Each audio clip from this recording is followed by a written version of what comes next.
Good afternoon. Welcome to the National Center for Disaster Medicine and Public Health. We're delighted you can join us for our first webinar of 2020.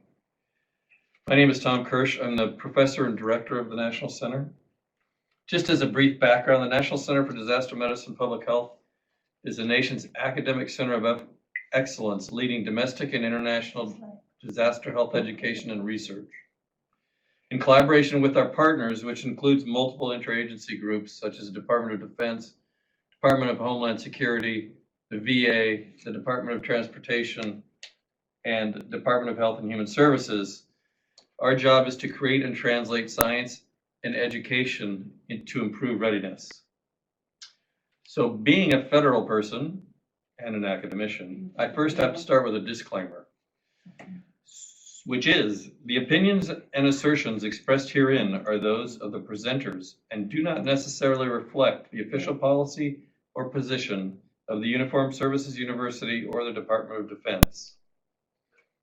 So I'm going to turn the panel over to our experts and start with thanking Jeff Schlegelmilch, the Deputy Director for the National Center for Disaster Preparedness at the Earth Institute of Columbia University, who will be moderating this webinar on wildfires. His areas of expertise include public health preparedness, community resilience, and the integration of the private and public sector's capabilities in disasters. Some topics of past work include developing interorganizational processes for operational epidemiologic modeling, evacuation and sheltering planning for people with medical dependencies, and adapting business intelligence systems for disaster response and recovery operations. Over to you, Jeff. All right, thanks so much, Tom. I really appreciate the opportunity to be part of this conversation. You know, being at the Earth Institute, being in academia, we're always kind of at this intersection of where the research is and what is the research on what's going on with climate change, with increased risk, with the number of wildfires that we're seeing these days. And unfortunately, of course, this is not just an academic problem. It's a very real problem that is impacting people as we speak, particularly down in Australia. We've had very recent wildfires in California. And I think that, you know, understanding what the science tells us and how that can implement as better policy, better practice is really something that I'm privileged to be a part of this discussion here today. But the real stars are the speakers that we have today, Todd De Voe and Dr. David Eisenman. What we'll do today is we'll have each person speak for a few minutes on their take on what's going on from their expertise, ask a couple questions of them, and then open it up to a broader discussion as well.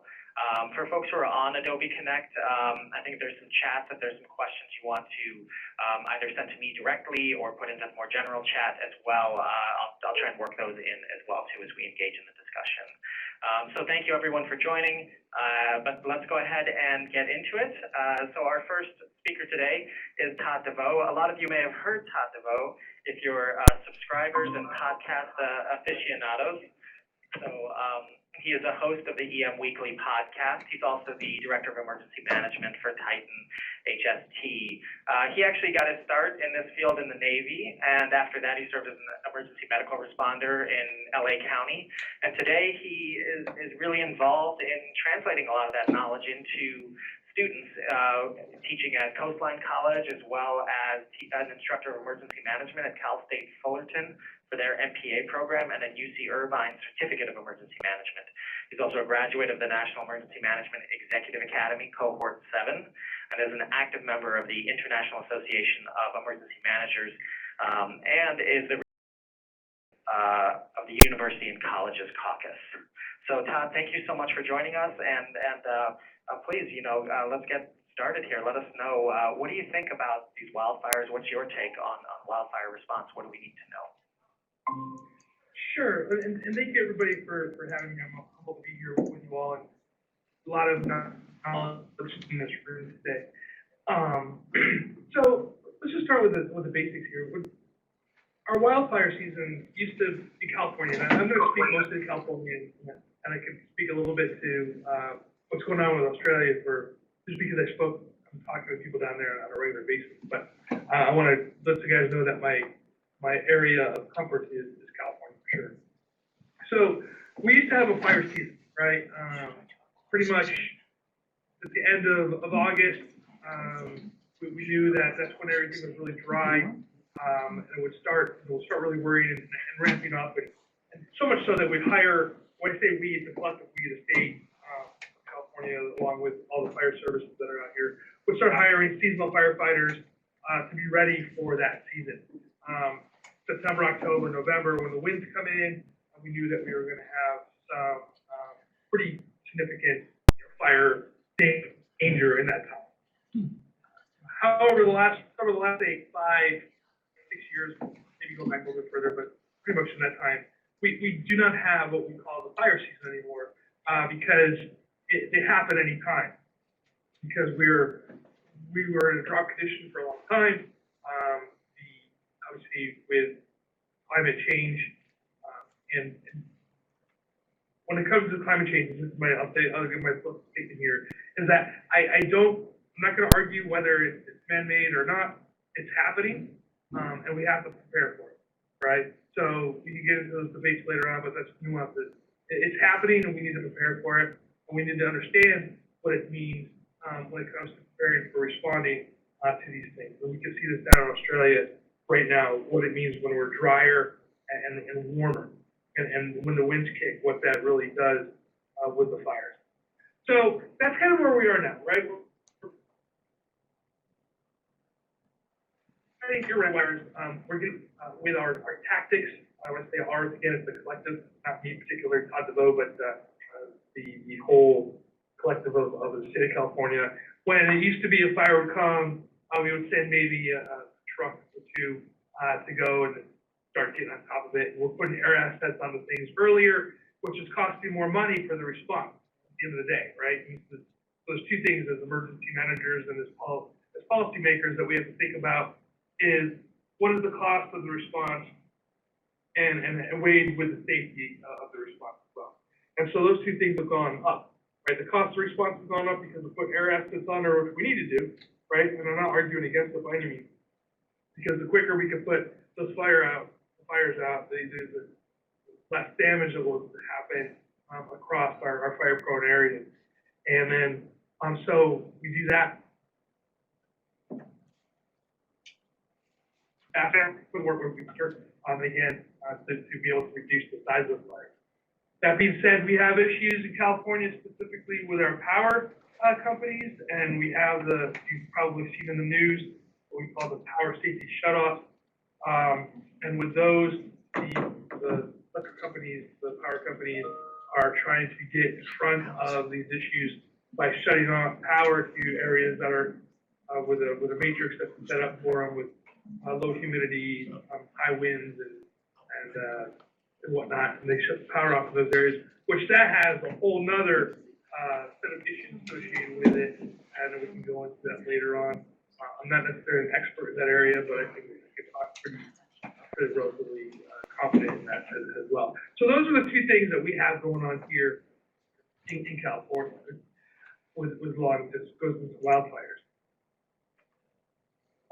Worldwide, we're seeing the wildfires, right? Europe had a pretty significant fire season in 2018, 2019, with some spectacular fires over there. And of course, we're looking at Australia that started burning basically November 11th of 2019, and there's still fires today, even though they've had rain was out.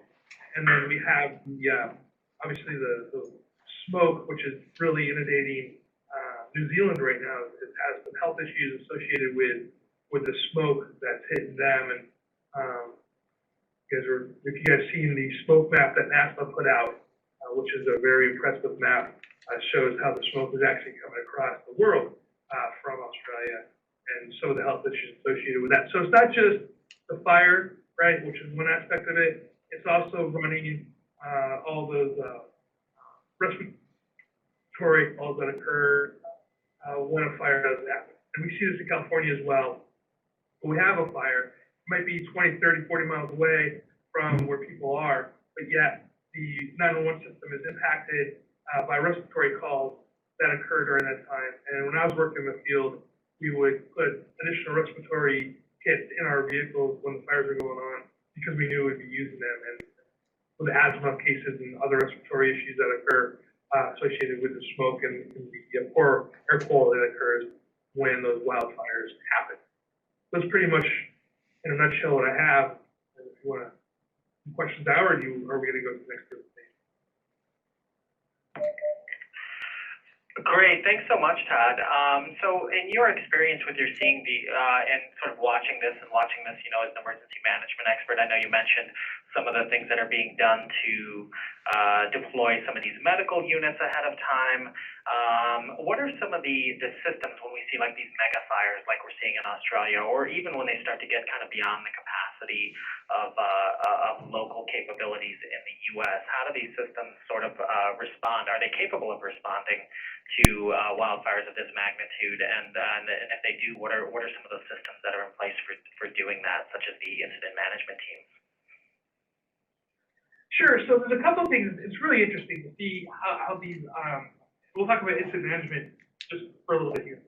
So they ramp up very quickly, the incident management. So there's 3 levels in the United States. You have level 1, which is your biggest one, where you bring all your assets in there, to a level 3, which I'm a level 3 incident management team guy, which is going in and augmenting EOCs and whatnot. And that level is very manageable event at that point when you're doing level 3. So let's talk about a level 1 incident management team, which is really an impressive piece of apparatus to see. And they become a city within the area, right? They bring in semi-trucks full of everything from showers, food services, printing, GIS teams, other management teams. It looks like if you think of like trying to think of the best way to look. If you take a look at like maybe MASH, the TV show, you know, like if you think of that scene where they fly in and you can see all those tents, it looks very similar to something like that. Very much military-ish looking. So that's that. So they bring in, and these guys and gals, I say guys, I'm from New York, everybody, so guys is pretty generic. When you come in and you see them working this, they are the best of that. They come in with their rules that they're in their job that they're going to be doing. They're able to briefing. They understand weather. They bring in so many resources in here that you're able to really watch them do great work from that 10,000, 30,000 foot view of things to be able to really get ahead of these fires. That being said, we are sharing these resources across the world, right? We have American firefighters right now in Australia. As a matter of fact, we lost 3 of them the other day in a plane crash. Very sad. My prayers and thoughts go out to their families and coworkers who lost them. It's a dangerous job. So, we send people around the world to do this, and they send people over here as well. So last year during our California wildfire season, which actually is just as Washington, Oregon was burning at the same time. Montana, I think, was in that time, and Utah as well. But we had firefighters from Tonga, Australia, New Zealand, I lost a couple other countries that were there as well, that sent people to fight fire. You're talking hundreds of men and women that are coming over here at a time to fight fires. And we're also getting experience, and we're also getting the ability to learn from each other how we do things differently in those different places. So I think that's an exciting thing when we get to share those assets and resources with each other. So we're not only are we helping out each other, we're also learning from each other.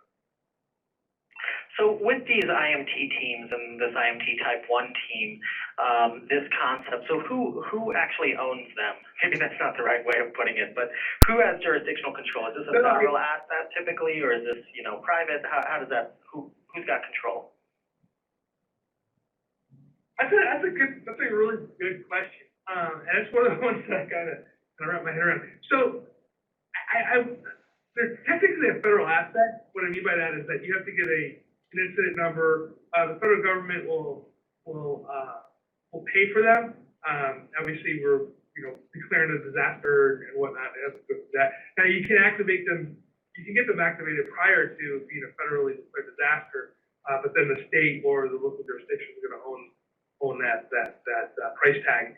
But normally, when you see these things implemented at level 1, at least, it's going to be a national significant event, and we'll have a declared disaster at the federal level, presidential declared disaster, and then so they'll be paid for through that. But yeah, I mean, like anything else, all disasters are local, so I mean, it's going to be funded first by the local guys, and I guess we're still paying for things that happened years ago on the federal side. Okay, so it sounds similar to, if folks are familiar with the DMAT teams, the disaster medical assistance teams, that kind of organized at the state level, but then get activated and become federalized under certain circumstances. Pretty much. I mean, like the level 1 teams are definitely always going to be at the federal level for that, as far as paying for it, because they're so large and they have to be certified.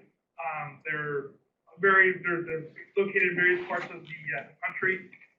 Matter of fact, the last one I worked was the the Freeway Complex fire, and the team from Arizona, the IMT came from Arizona. The one we had at the Santa Fire team managers came from Oregon. So they're not necessarily a local asset. So just kind of think about that. And they get ordered up like you'd order anything else, right? So they go through the chain of command, and at some point the state's going to say, hey, we need an incident management team, and they order it through the federal system, and that's what they get. Great. Yeah, I appreciate that. And I think that's an important point, that there are a lot of different capabilities, and they sort of have their rules and their processes for being activated. That's also important to keep in mind, that we have these resources that can all be brought together, but there are certain structures for doing that. So if folks have questions based on this discussion so far, we're going to come back and have a broader discussion and conversation with all of the panelists. So please go ahead and throw those in the chat. If there's anything, any burning questions that we're not getting to, or even not so burning questions, something you want to ask. But let's go ahead and move on now. So we have, and again, we'll come back and have a conversation with everyone. So next on the panel is Dr. David Eisenman. David is the professor in residence at the David Geffen School of Medicine and the Fielding School of Public Health at UCLA, and the director of the Center for Public Health and Disasters. So we're going to get a great sort of health and mental health perspective on wildfires and some of the long-term impacts from that. His training is in internal medicine, primary care, public health, and health services research. He studies disasters, climate change, violence, and PTSD, and has been funded by groups such as the National Institutes of Health, National Science Foundation, National Institutes of Justice, the U.S. Forest Service, very relevant, of course, given what we're talking about, the CDC, Department of Homeland Security, the Assistant Secretary for Preparedness and Response, and the Robert Wood Johnson Foundation. There's a link there as well, too, to find out more about the center.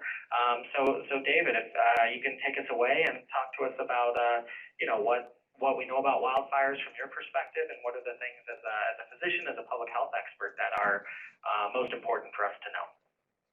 All right, well, thank you, Jeff, and thank you, Tom, and to the National Center for Disaster Medicine and Public Health. Until recently, wildfires have not been an area of major interest to the field of public health and emergency preparedness, at least as compared to other hazards. So thank you for sponsoring this webinar.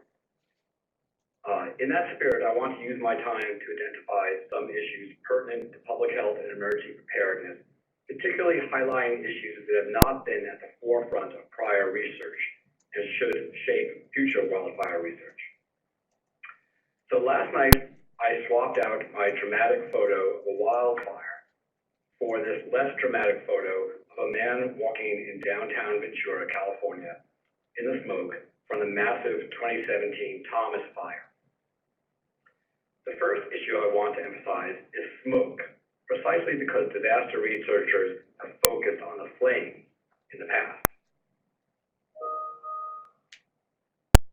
So I show this recent picture of German tourists in Sydney, Australia, during the current fires there. I imagine their eyes and throat may be stinging a bit from the smoke.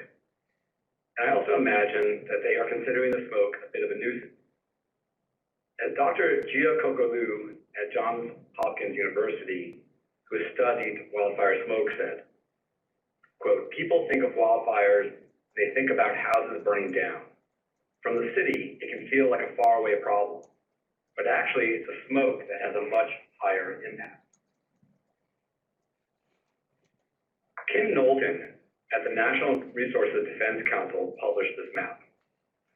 This map of smoke from U.S. wildfires in 2011 shows the areas directly affected by fire in red. But it is the gray areas of the map that are alarming. These areas show that medium and high density smoke affected an even larger portion of the country in 2011 than wildfires themselves. In fact, the areas affected by the highest category of days, which is 12 to 47 days with medium or high density smoke, were in total nearly 50 times greater than the areas burned directly by fire.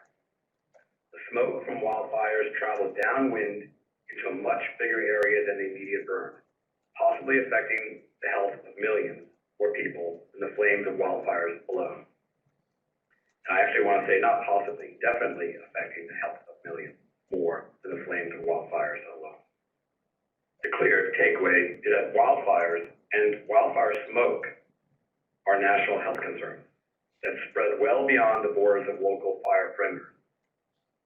I want to call your attention to 8 Midwest states that had no fire, but still had to contend with more than a week of medium to high density smoke conditions during the year.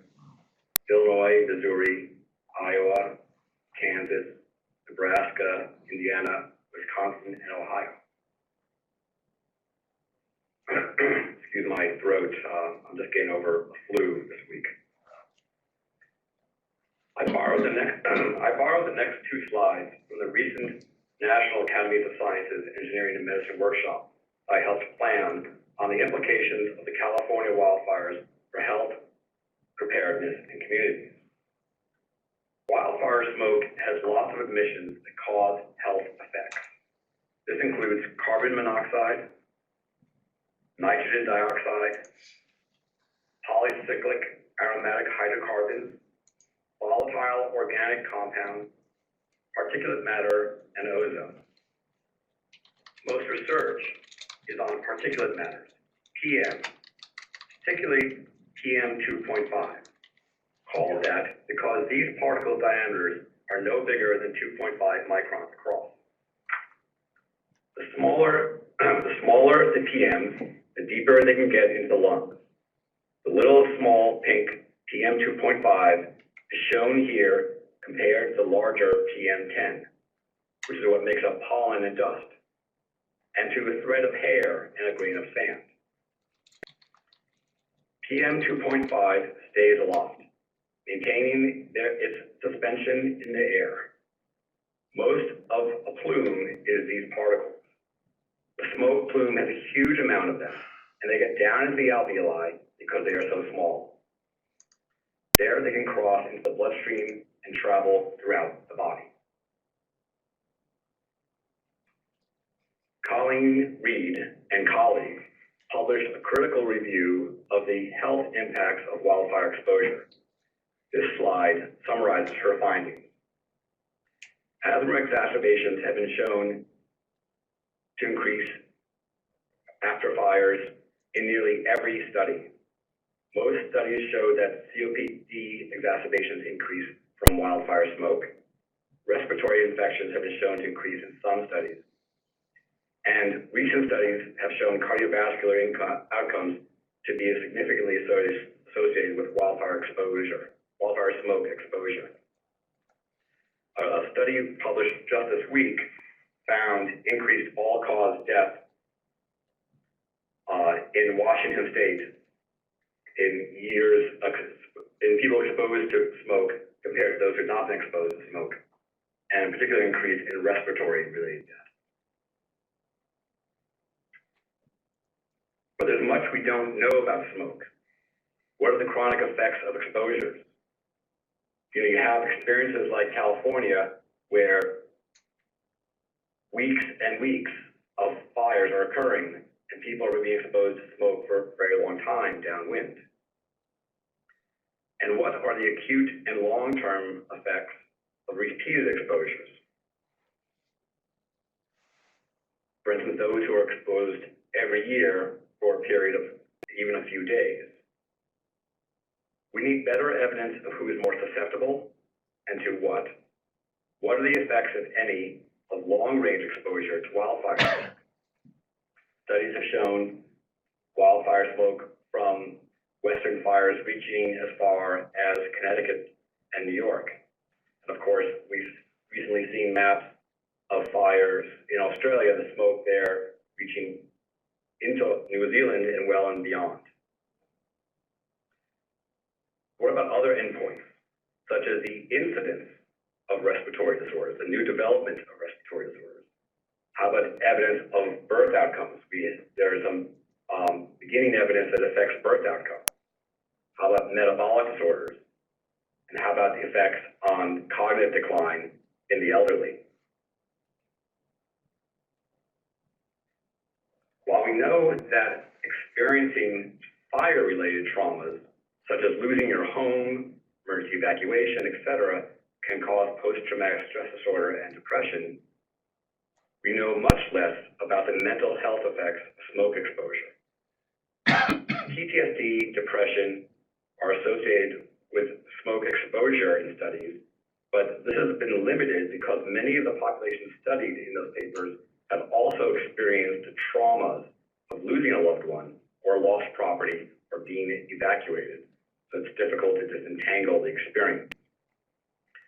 There is one interesting paper, a qualitative paper, by Warren Dodd, published in this intriguing study of people's experience of a record wildfire season in Northwest Territories, Canada.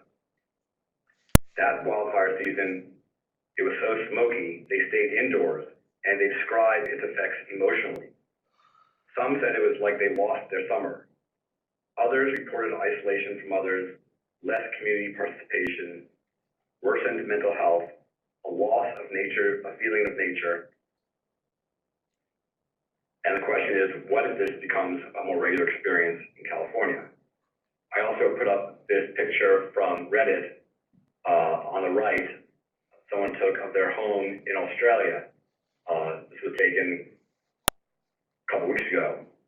And the person says, my son is a month old. He's never breathed fresh air in his life. You can see the red sky from the smoke, hundreds of miles away from the fires.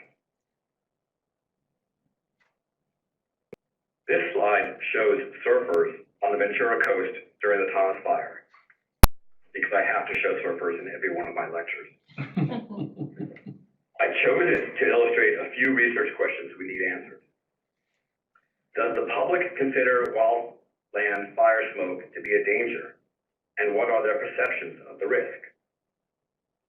Public health and emergency management instruct people to stay indoors, use indoor air filters, or N95 masks. But how effective are these instructions? How willing are people to stay inside when warned to do so? And after how many days do they tire of staying inside?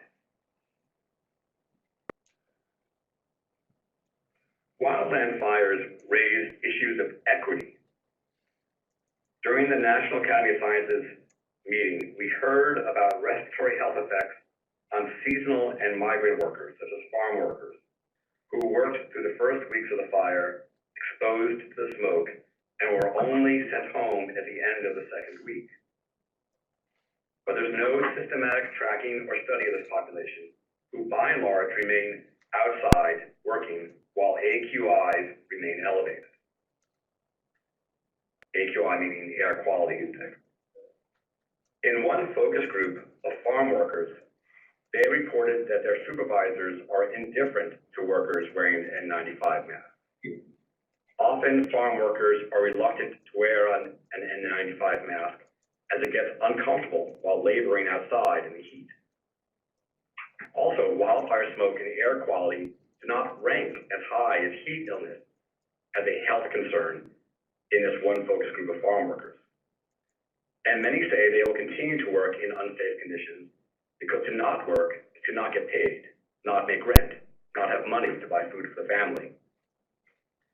It is in this context that one of the presenters at the National Academy of Sciences meeting pointed out that, quote, we need to be thinking about public policy and how to protect those people who have no choice but to work despite unsafe conditions.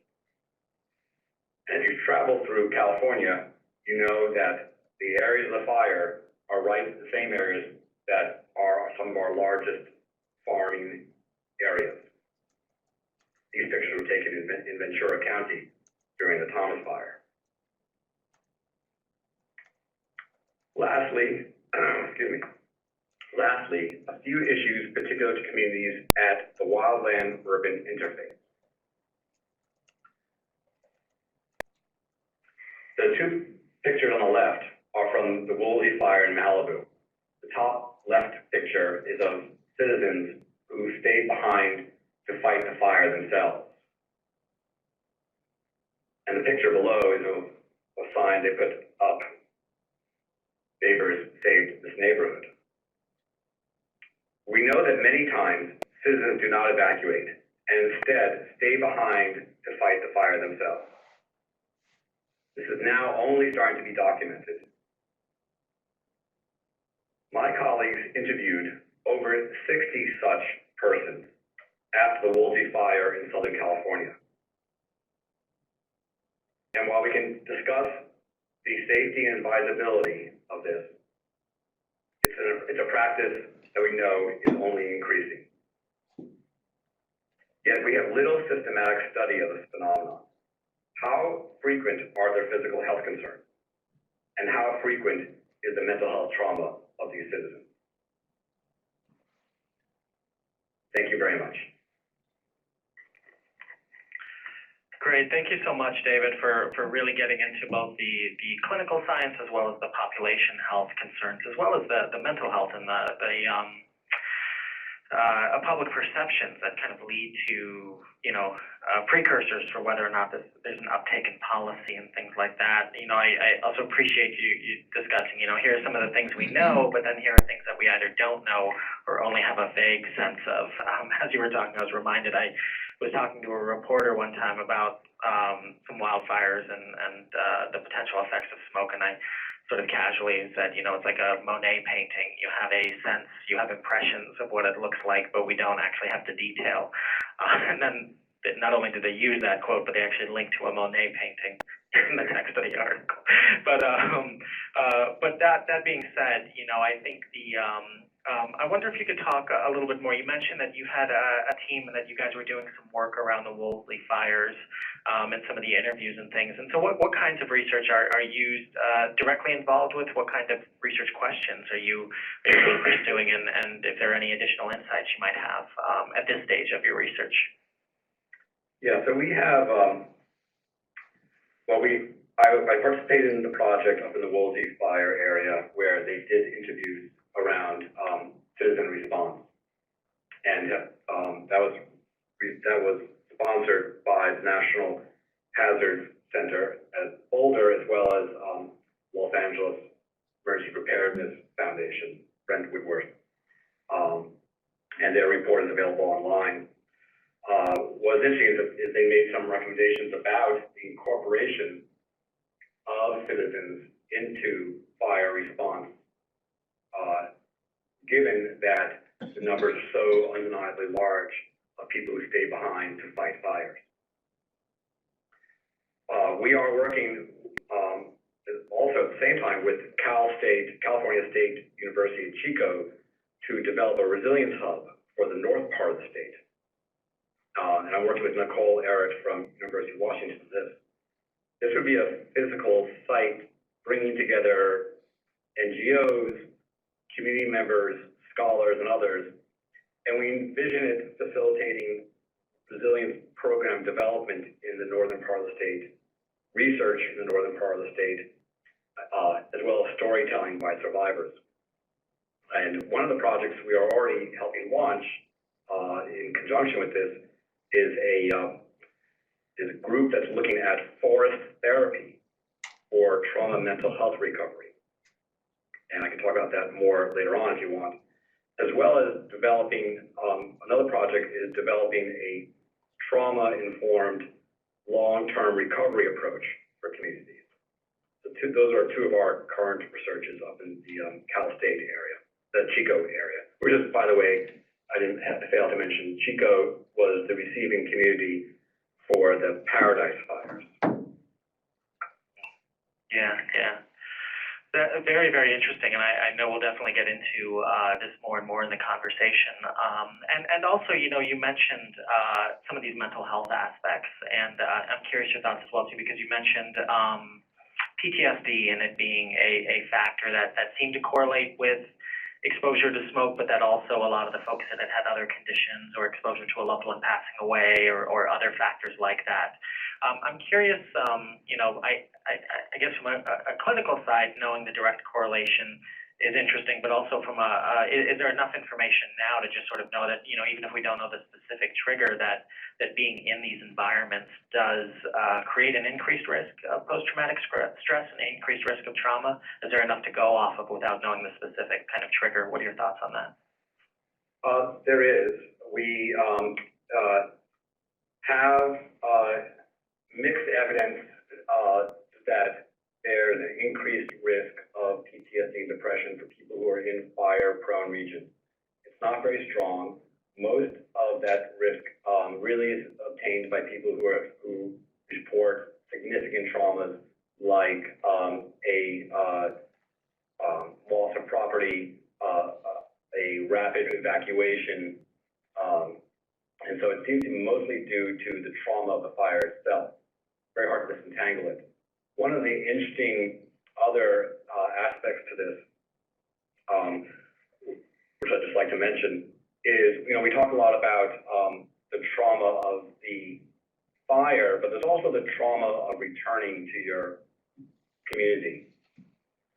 We went to Arizona a couple of years back and studied the Wildfire, which was the largest fire in Arizona at the time.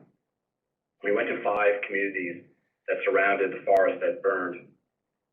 And we heard people telling us they were mourning for the loss of the forest. That's what they would tell us during our walking around, sort of our qualitative interviewing portion of the study.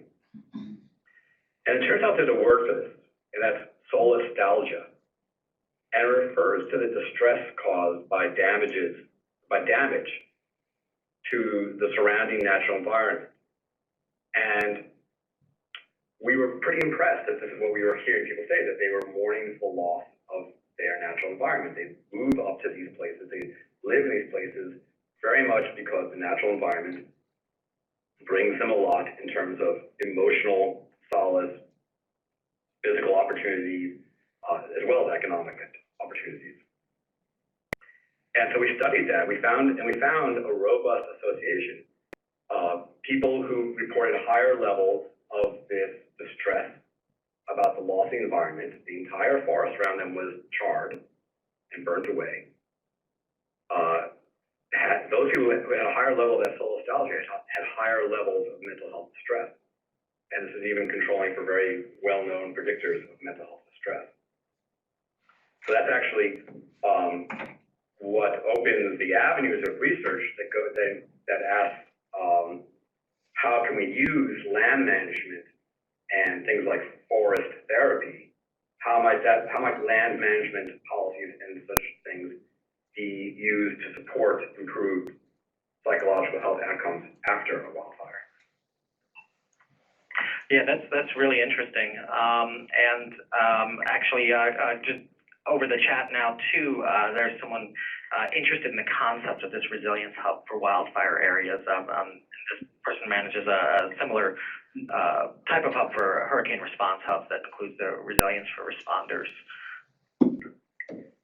Yes, I see. Hi, Marcy. Yes, I think this will probably be different than the hurricane resilience hubs that have been developed. hurricane response hubs. This will be probably focused around community. This will be led by the community and Cal State Chico in collaboration. It'll be a physical hub where community organizations can come to get technical assistance, to write grants, or to have an administration of their grants around recovery. A lot of NGOs don't have the resources to even, accept a lot of funding and do the accounting for that. So there'd be a streamlining of that. And then the technical assistance to write grants and administer grants, and even locate grants. It'd be a place for community members to come and do storytelling. Right now, in the sort of first stage of imagining this, they imagine a storytelling booth where people can go in and tell their story and have that recorded. It would be an opportunity, it would be a place for outside researchers to connect into the community, into policymakers, and into local scholars, because Cal State Bulletin does have their own researchers. So it'll be a sort of a place to help as a resource to outside researchers, as well as to rationalize their engagement with the community. And they would develop programs to increase the resilience of the north part of the state as they see fit to other problems beyond wildfires. So we're still in the pilot stage of developing it. In the next couple of months, we'll be holding town meetings in a World Cafe style to help sketch out the actual programs that would fit with that mission. That's great. That's great to see so many of these. And actually, Brian Flynn on the chat is also sharing. It's great to hear so much discussion of these mental health factors. Also pointing out, I think we all agree too, the careful to look in addition to PTSD and depression, but also other factors, anxiety, social cohesion, et cetera, and particularly with populations with special needs, children, elderly. So let's bring Todd back into the conversation here. I'm going to actually throw a link into the chat as well too for folks. This is some research done at the Earth Institute, sort of looking at the trend of wildfires over the years. I should say too that we were fortunate to have some colleagues who actually just sort of study like the preponderance of like how frequent these firefighters occur, and seeing this upward trend. I will say too that this is much more closely and much more easily to link with climate change and anthropogenic climate change than some other hazards such as hurricanes, which are much noisier events from a data perspective. And so this is a post sort of describing it with some graphics, and then there are links to the original research. But this is all just to sort of set the stage to say we're seeing more of this, right? It's not something that we are imagining or we're just looking for it more, so we're feeling it more, but there's a clear increase in the trend, and the conditions that are contributing to that increase seem to be keeping it on an upward trajectory. So for both of you, for Todd and David, from your perspectives, from more of an EM perspective, from more of a healthcare perspective, what are the kinds of things that we need to do, whether it's at the community, whether it's nationally, whether it's more broadly, what do we need to do to prepare for this? Is what we're doing now sustainable? What would you suggest we need to do to be able to respond to this under the assumption that it is going to continue to become an increase in terms of the hazard and an increase in terms of the consequences? Fairly concise question. Simple answer. Sorry, guys. Sure. So, David, I'll take a first crack at this and love to hear your take on it as well. Well, that's been like the biggest, I don't know if the biggest, but one of the biggest things that we deal with or face with as emergency managers, trying to get the communities prepared for any such disaster, whether it's wildfires, earthquakes, tornadoes, hurricanes. We tend to preach a lot and listen to by a very small amount of people. Sometimes it's disheartening. And the question I ask my students all the time is, what can we do to make this more appealing to people to be prepared? And it's like insurance, right? I mean, we all like car insurance or hoping everybody to use it, but we all have it because we're forced to have, I guess, in some states. And in other states, people get it because they're smart. And the same thing with preparedness. When you take a look at homes that are in the wildlife, the urban wildlife interface, the WUI, if you will, being insured, number one, fire insurance, flood insurance, or earthquake insurance. Being insured properly is very important because a lot of times it's not a matter of if it's going to happen, it's going to be when. And then the other part of it is making sure that you are doing your due diligence on your property to make sure that things are taken care of regarding the area around you, making sure trees aren't touching your home and things like that. And those are simple things that we can tell people about. We can do this through education programs. A lot of cities do a really great job of getting out there in the community. Los Angeles, for instance, they are very aggressive on this. They'll fine you for not having your stuff taken care of around your exposures. It's important to understand that because when a home goes up, it's not just your house that's burning, right? It's the ability for the possibility of other homes around you to light on fire, even if they are doing the right thing, is there as well. So it's definitely a community effort to keeping homes safe. And we've seen it works, right? We've seen pictures of homes in the fire areas that didn't burn down. And you wonder why. You take a look at them, and they've cleared their brush.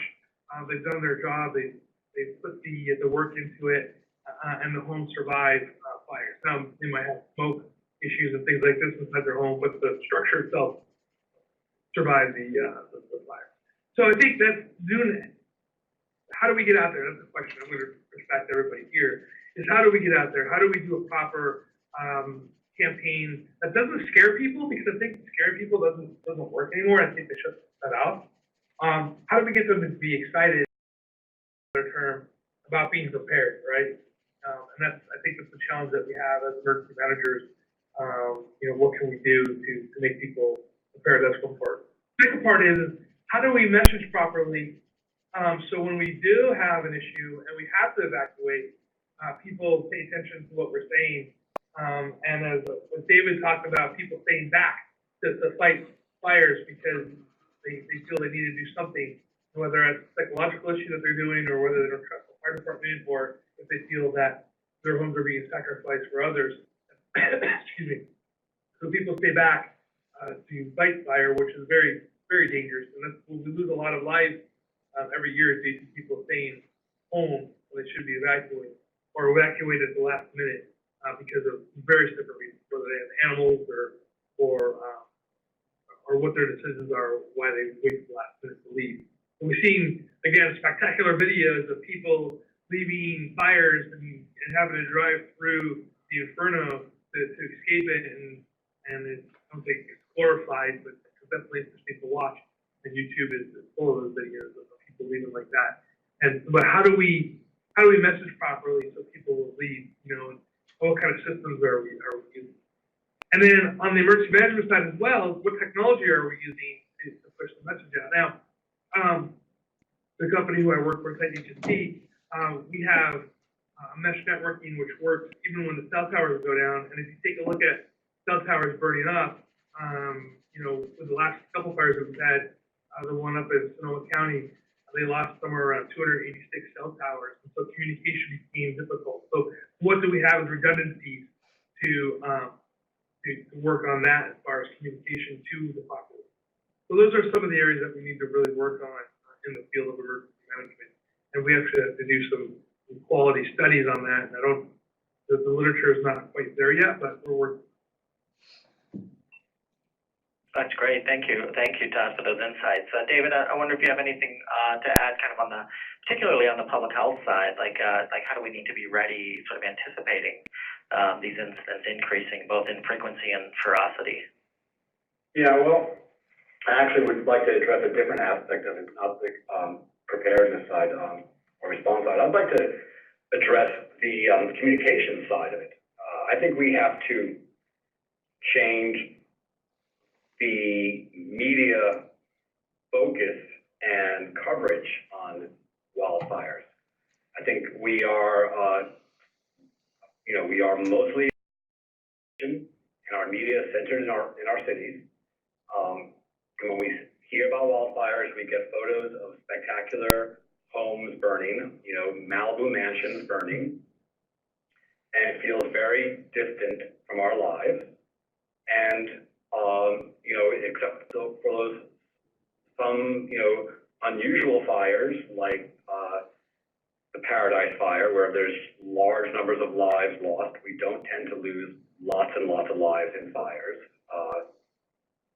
If you look at the history of California's largest fires, really it's in single digits in each fire if there's any deaths in fires. So at least indirectly lost to the flame. What I would like us to focus on from a public health point of view is the smoke. We now have increasing evidence that more lives are being lost, more hospitalizations are occurring from the smoke than from the flame, and at hundreds of miles distant from the fire. And we need to start to really be very vocal and consistent and urgent about wildfire smoke risk. We need to understand it better so that we can give proper limits to our urgency. How bad is it if it's 1 day of exposure?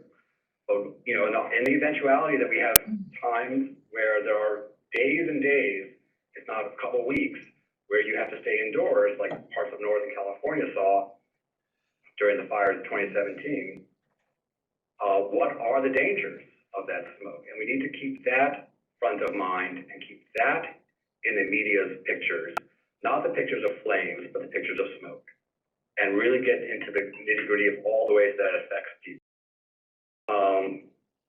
I think this also gets a little bit at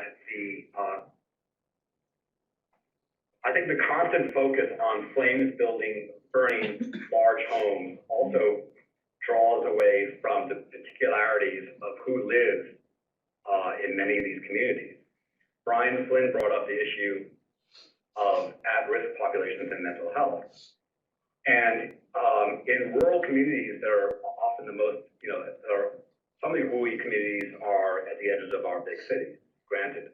But a lot of these communities obviously are rural, where mental health access is already a problem, and where our local health departments are often only 4 or 5 persons strong.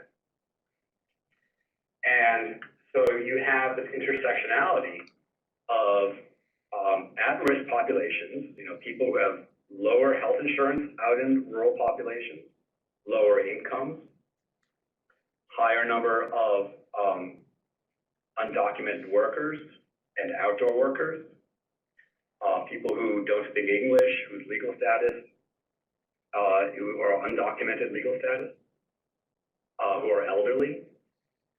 So you have all those risk factors, plus now they have less access to mental health services, and the services themselves don't have the resources to do the kind of outreach into the community to find out who.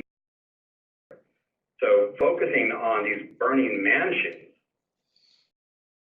news likes to do, makes it seem like it's a bunch of rich people who are being affected by these fires.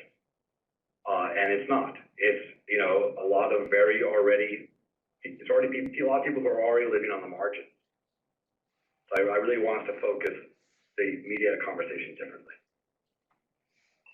No, I very much appreciate that perspective, and also to everyone who's, I see a lot of conversation going on the chat too, which is great. Please keep that going, and I think folks are reacting and sharing additional resources, which is fantastic. It gets more information out there more effectively, but I think, what I hear both of you saying as well too, which is that, there are things that have a measurable outcome, whether it's on the preparedness side, whether it's on the way that we talk about it, but is that being overshadowed by the more photogenic moments, by things that by the flames rather than the smoke causing more of the damage. We see this in hurricanes on the mainland where the wind is a good picture, but it's the flooding that causes a lot of the damage, and it's the mold affecting people who of lower socioeconomic status. So I think I appreciate, David, how important it is that we really start looking at what are the true costs and where are those costs being borne out from these wildfires, and to make sure that they're both being measured but also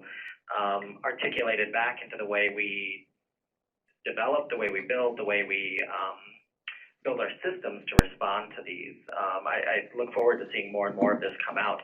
We're a little low on time, so I definitely encourage folks to keep the conversation going, but I do want to hit one more question here that came through, which has to do, and I think it's in line with this idea that, there are the effects of a disaster that don't always require the acute event. And in this case, one of the listeners asking about the blackouts in Northern California, and a little shameless self-promotion. I'm going to post a link there of a piece we did in The Hill, sort of talking about these fire were actually a planned disaster, that they had a lot of the impacts that a disaster has by cutting off power to people who are vulnerable. And I'm curious your thoughts as we have to sort of, in the short term at least, engage in these non-traditional measures to maybe prevent a greater disaster.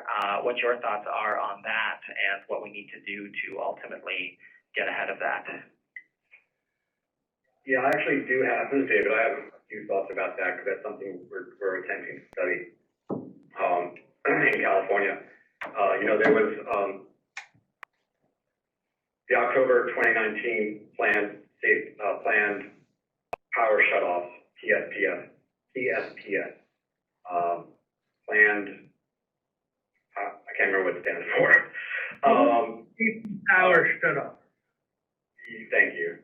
It actually led to at least one fatality that we know about.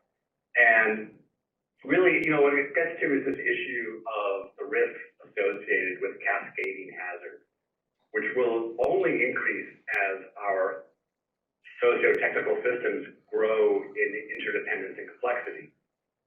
And power outages are going to be a critical component of many potential cascades. So you'll have a heat wave and a drought leading to a wildfire and brownouts, not necessarily in that order, but all of them happening within each other within the same time frame and as a cascade.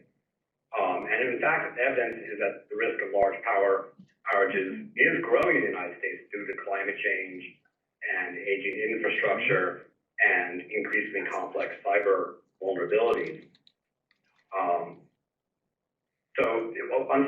But surprisingly, there's very little published information on the impacts of power outages on U.S. communities. There's one group that I know that did a study in Florida following Hurricane Irma,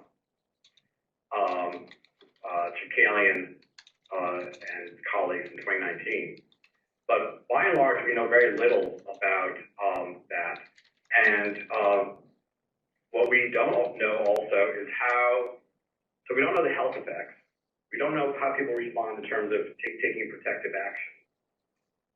And we don't know how local emergency management works with state agencies and power agencies to plan for these PSPS.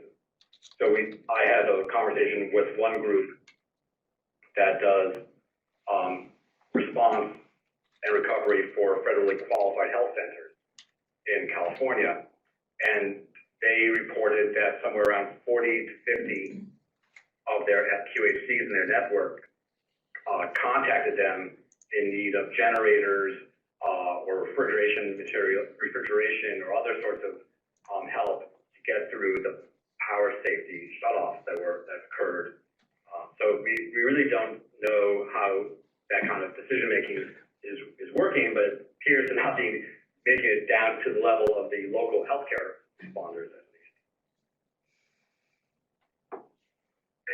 And let me address that a little bit as far as the coordination goes. And it's frustrating for some. And just to kind of clarify something as well, the the public safety power shutoff actually started in San Diego with San Diego Gas and Electric. But we're hearing more about it up in Northern California because PG&E is the largest public provider of electricity in the state. And so they've had some, again, more newsworthy stories to cover because of this. Now, they try to, and they say they being the local and county governments, try to coordinate with PG&E or the power company, and then also bringing in the critical partners such as schools and healthcare.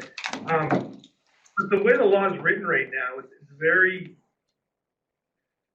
it's not friendly towards emergency management, for lack of a better term, and this is my take on it. So again, you know, if you have a different opinion, please let me know. And I was privy to a few of the conversations that were happening in Northern California prior to the Case Fire.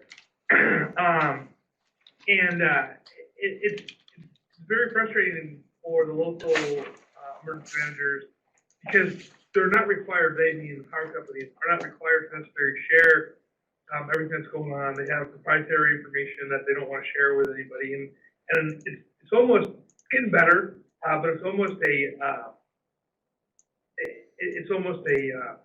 battle for them to pull information out for the power company. And hopefully that this is changing and we can be a better partner with each other. And then hopefully, maybe we need legislation to make it occur, but that's kind of where we're at with them. So it is a frustrating situation, specifically with the local emergency management, with the county emergency management, and the power company. Great. And so unfortunately, we're at time here. I know we've got a lot of momentum going, a lot of great discussion going on in the chat. A lot of folks have been sharing links to different resources for this as well, too. So folks are going to want to check all that out as well, too. Norma left an email link for folks with the National Center, so to keep the conversation going, and if you have questions or other things to bring back that they can help coordinate with. But let me just conclude by just saying thank you so much to both of you, Todd De Voe and Dr. David Eisenman, for sharing your insights on this. I think the one thing we can take away from this is that these are very, very complex issues with very complex causes, with threats and impacts to health that we're just starting to understand. But that also, you know, we need to follow the evidence, we need to follow the research to where it takes us, and to really take a look at who's being most impacted and why. And as you mentioned, David, the smoke being one of these very underappreciated but really outsized influence, not just at the time of the fire, but potentially for a generation to come. Thank you again for your time. Thank you to everyone for listening. I'm going to hand it back over to the team at the National Center for Disaster Medicine and Public Health for any final thoughts and closing out. And just once again, thank you for putting this on and for the opportunity for me to be part of the conversation as well. Thanks, Jeff, and thanks to all the participants today. This is Alice O'Donnell here at the National Centre, and just to remind you that we will be having a Disasters and Health State of Education Symposium coming up on May 14th and 15th. It will be in downtown Washington, D.C. The announcement will be going out shortly. And in the meantime, please feel free to field your questions to the email address ncdmph figure2@gmail.com. Thank you.